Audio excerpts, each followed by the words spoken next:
Assalamu alaikum everyone, and today I will be giving you 5 predictions for the digital SAT June. All of you who are going for the June test, the test is right on its way, right? And in this video we will be discussing 5 types of questions that I can almost guarantee you that you'll see on your test, right? So let's start with the first one. The first question, or my first prediction for you today, is the words in context question, right? So guys, it is a must that you will see a words in context question in your paper, and in large quantity. I can tell you, I can assure you that you'll have around 7 to 8 questions from words in context, right? Now what is words in context, guys? You will have a passage, and in that passage you'll have a blank, and you'll have 4 options in which you'll be asked to select the best option or the best word that fits in the context of the passage, right? So that is how it goes about, right? Now I'll be discussing this question with you. I'll be sharing some tips on how you can solve it. So the best way to go about it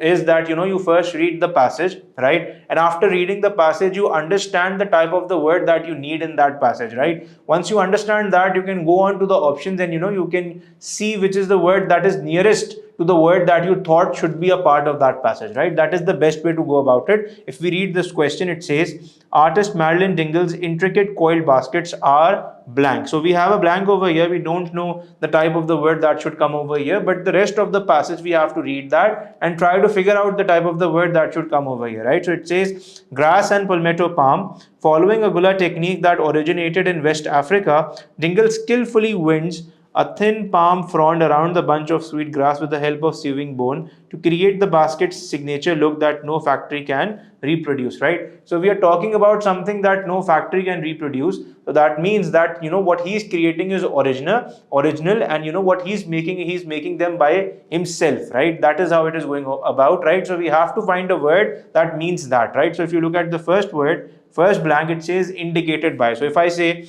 coiled baskets are indicated by sweet grass, right? Now indicated is not telling us that he's making them himself, right? So we cannot take A as the answer. If we go for option B, it says handmade, right? So coiled baskets are handmade from sweet grass and palmetto palm, right? Now this very well can be the answer, because it is telling us that they are not made by the factory, right? So we'll take it as our answer, but again we look at the other options as well.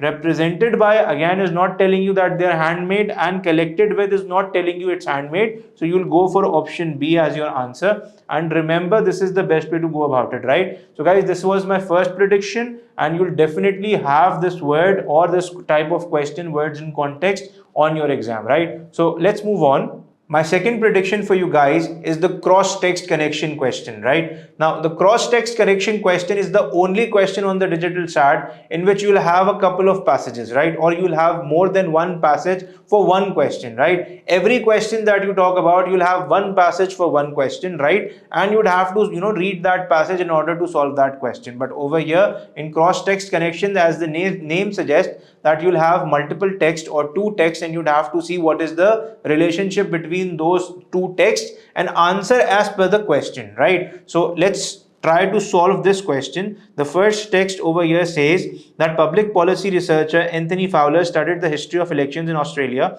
a country that requires citizens to vote. Fowler argues that requiring citizens to vote leads to a significant increase in voters who would otherwise not have the time or motivation to vote. Thus, election results in countries that require citizens to vote better reflect the preferences of the country as a whole. So the first text is telling us if the people are required to vote, right, the turnout would be better, the results would be better, and overall it would be a good strategy, right? If you read text 2, it says governments in democratic countries function better when more people vote. However, forcing people to vote may have negative consequences. Shane P. Singh and Jason Roy studied what happens when a country requires its citizens to vote. They found that when people are forced to vote, they tend to spend less time looking for information about their choices when voting. As a result, votes from these voters may not reflect their actual preferences, right? Now, the word negative, as soon as you see this word negative consequences, you'll understand that the second text is not in line with the first text, right? The first text is telling you that when you require people to vote, or when you force people to vote, the results are good, right? The text 2 is saying that when you force people to vote, the consequences are negative, right? Now let's look at the question. The question says,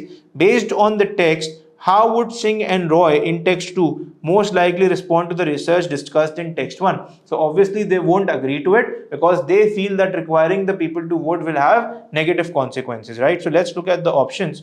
The first option tells us only countries of a certain population size should implement mandatory voting. So in text 2, we never found anywhere written that a certain size of population will not have those negative consequences. It has what we have in text 2, it is a complete statement about every size of population and that they will have negative consequences if they are required to vote, right? So obviously option A cannot be the answer. If you look at option B, it says people who are forced to vote are likely to become politically engaged in other ways such as volunteering or running for office, right? So again, if you look at option B, it has nothing to do with the text or the opinion that he would create, right? He has to go against the opinion, that the fact that people should not be required to vote, right? Again, this won't be the answer. If you look at option C, it says requiring people to vote does not necessarily lead to election outcomes better represent the preferences of the country as a whole. This is what they would feel, right? Because they feel the text 2, the people who have written text 2 feel that people who are required to vote,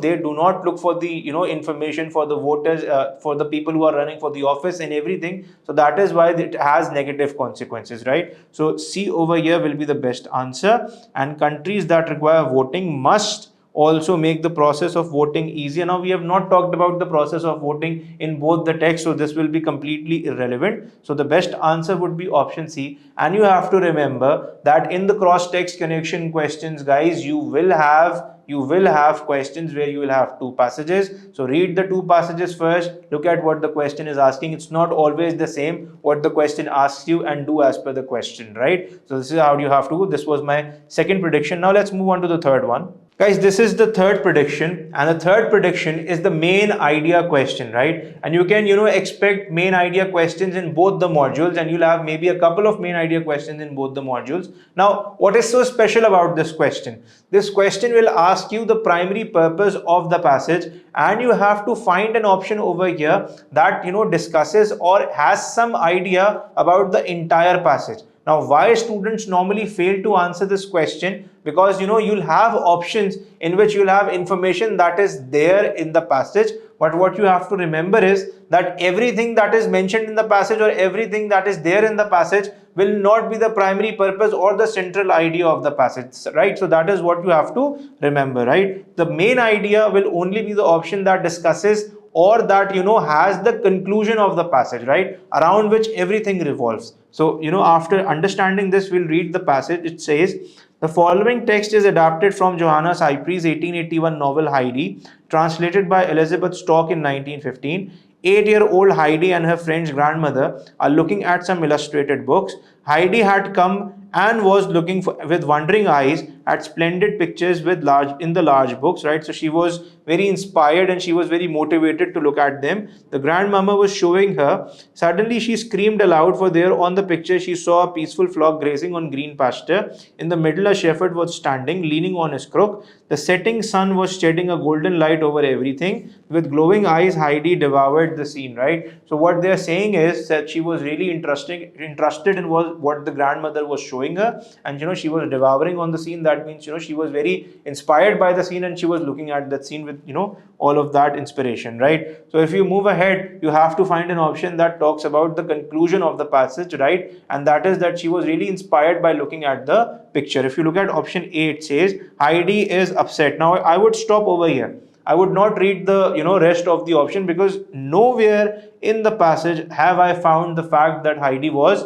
upset because of anything, right? So there and then I would eliminate this option. If you look at option B, it says Heidi is delighted and fascinated by an image she sees in one of grandmama's books, right? So this can really well be the answer, because she definitely is delighted and fascinated by the image that she sees, right? If you look at option C, Heidi is initially frightened. Now this is a trap option. Why? Because there is a part in the passage that says that she screamed aloud, right? but screaming aloud, we have to find out the reason of what was, the reason of screaming aloud. So if you read the sentence that follows, it says, for there on the picture she saw a peaceful flock grazing. So obviously if you are screaming aloud after looking at a peaceful flock that was grazing, it means that you were really inspired by it, or you really liked it. It was not because you were frightened, because you cannot be frightened by it. So that is something that you have to work out. So again, C won't be the answer.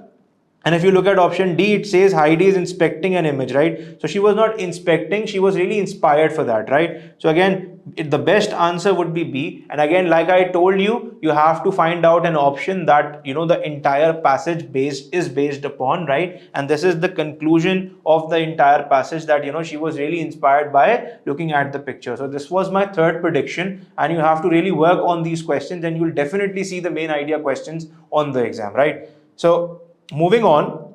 So guys, my fourth prediction is the boundaries question, right, that pertains to joining two independent clauses, right? It's there in the standard English conventions, and you'll have a lot of questions from this, and I predict that you'll see a lot of questions from this type, and you really have to work hard on this. Now, what is the concept? That when you are joining two independent clauses, there are 5 ways that you can do it, right? Now, what is the first one? The first one is that you can, do it using a period or a full stop. You can do it using a comma and a connective, right? Connective can be and, but, right, for, or, all of these can be connective. We use fanboys for it as well, right? Every coordinating conjunction, right? The third can be only a semicolon. The fourth can be a semicolon, conjunction and a comma, and the fifth can be a colon if the second sentence is the reason of the first sentence. So these are the 5 things that you can use to join them. Now over here, if you read it, human-made synthetic fibers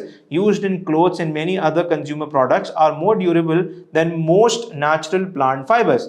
The manufacture of synthetic fibers require toxic chemical solvents that can pollute air and water. So this sentence is independent, and the second sentence is also independent, and you have to find any one of these if you want to join 2 such sentences, right? So over here you have only a comma, so this will be a comma splice error. Over here you only have a connective and no comma, you will have a run-on fragment problem, right? And over here you have nothing, not a connective, not a comma, so this will be a run-on as well. It's only option D where you'll find a comma and a connective. That is why it will be your answer, right? So remembering this will get you through a lot of questions, because you will have these questions that pertain to joining 2 or more maybe independent sentences, right? And you have to know what is the priority, what is the way to join them. So this was my 4th prediction, guys. Work hard on these questions, because you'll definitely see these questions on your exam in the coming SAT June, right?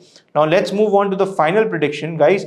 This is my final prediction. This is my 5th prediction, and you will definitely see these questions on the SAT June that is upcoming, and it is related to the possessives, right? So we have to be very sure, how possessives works in nouns and how they work in pronouns, right? So when you talk about nouns, right, this apostrophe S or only apostrophe shows that it is a possession with someone, right? So if I write, for example, Alan's car, right, so this apostrophe over here is showing Alan's possession over the car, right? That is how it works, right? But because I have a complete category of possessive pronouns when I talk about the pronouns, right, if I want to write the same thing in pronoun terms, I'll be writing his car. So what that means is, if I want to show possession in pronouns, I do not need an apostrophe over here or a apostrophe S over there. Why? Because I have possessive pronouns for that, right? So similarly over here, if you look at the question, mathematician and meteorologist Edward Lorenz used the metaphor of the butterfly effect to explain how seemingly minor events can have major impact on future weather. According to Lorenz's metaphor, the wind from butterfly flapping its wings in Brazil might eventually grow on a storm elsewhere across the globe, right? So you have to see right after the blank you have in, which is a preposition, right? So guys, whenever you have an apostrophe, you need something, or you need a noun right after it, right? You cannot show possession with something that is not a noun, right? So when you know that, you will know that you cannot have an apostrophe after the wings, right? Because if you write an apostrophe after wings, you will be needing a noun after it, which you don't have, right? So you will be eliminating all the options that have, apostrophe after the wings, which is technically option B, C, and D.